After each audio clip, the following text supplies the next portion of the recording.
તો નમસ્કાર મિત્રો, વરસાદને લઈને મોટામાં મોટી આગાહી કરવામાં આવી છે। રાજ્યમાં ફરી વખત વરસાદનો નવો રાઉન્ડ બની શકે છે। સિસ્ટમના ભાગરૂપે રાજ્યના કેટલાક વિસ્તારોમાં પડી શકે છે ભારે વરસાદ। પવનની ગતિમાં ફેરફાર પણ જોવા મળી શકે છે।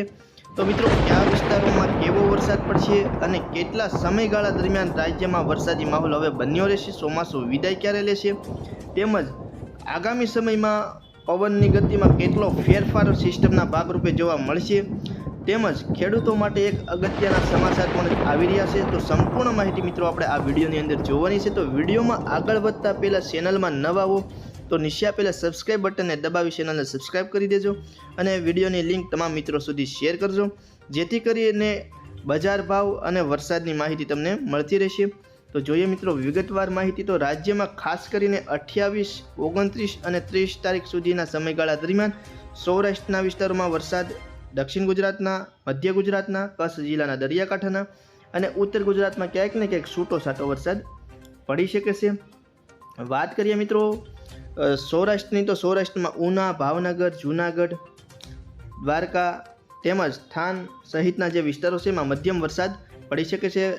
ભાનવડ અને રાજકોટના કેટલાક વિસ્તારોમાં ભારે વરસાદ પણ 28 થી 30 તારીખ સુધીના સમયગાળા દરમિયાન પડી શકે છે। સૌરાષ્ટ્ર સિવાય દક્ષિણ ગુજરાતની વાત કરીએ તો દક્ષિણ ગુજરાતમાં મિત્રો સુરત, વલસાડ સહિતના વિસ્તારોમાં વરસાદ સારો એવો, વ્યારા, રાજપીપળા, ભરૂચ અને વડોદરા સુધીના વિસ્તારોમાં મધ્યમ વરસાદ ક્યાંક ને ક્યાંક છૂટો છાંટોથી લઈ અને મધ્યમ વરસાદ પડી શકે છે। મધ્ય ગુજરાતની મિત્રો વાત કરીએ તો મધ્ય ગુજરાતમાં પણ 28 થી લઈ અને 30 તારીખના સમયગાળા દરમિયાન અમદાવાદની આજુબાજુના વિસ્તારો છે એમાં વરસાદી માહોલ જોવા મળી શકે છે। કચ્છ જિલ્લાની વાત કરીએ તો નલિયા, ગાંધીધામ આ બધા દરિયાકાંઠાના વિસ્તારોમાં વરસાદની શક્યતા રહેલી છે કચ્છ જિલ્લામાં। ઉત્તર ગુજરાતમાં છૂટો છાંટો વરસાદ। તો મિત્રો વાત કરીએ 29 તારીખના રોજ, તો 29 તારીખના રોજ સૌરાષ્ટ્રના જે વિસ્તારો જેવા દરિયાકાંઠાના જે છે, દ્વારકા એમાં સારો એવો, ઉના, જૂનાગઢની આજુબાજુના જે વિસ્તારો છે એમાં પણ સારો એવો મધ્યમથી ભારે વરસાદ।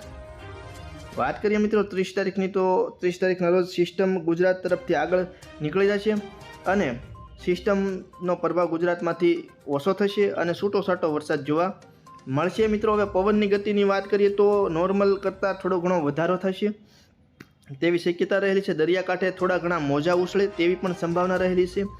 ચોમાસું વિદાયની વાત કરીએ તો હવે થોડાક દિવસોમાં ચોમાસું વિદાય સંપૂર્ણ રીતે લેશે, કારણ કે ચોમાસામાં વરસાદ જ્યાં સુધી પડે ત્યાં સુધી ચોમાસું ગણાવી શકાય, પરંતુ ચોમાસું વિદાય લીધા બાદ પણ ક્યાંક ને ક્યાંક માવઠારૂપી વરસાદ પણ પડી શકે છે। દિવાળીના દિવસોમાં ક્યાંક ને ક્યાંક સાટા ખરી શકે છે જેને કહીએ। અને મિત્રો હવે ખેડૂતો માટે સારા સમાચાર એ ગણાવી શકાય કે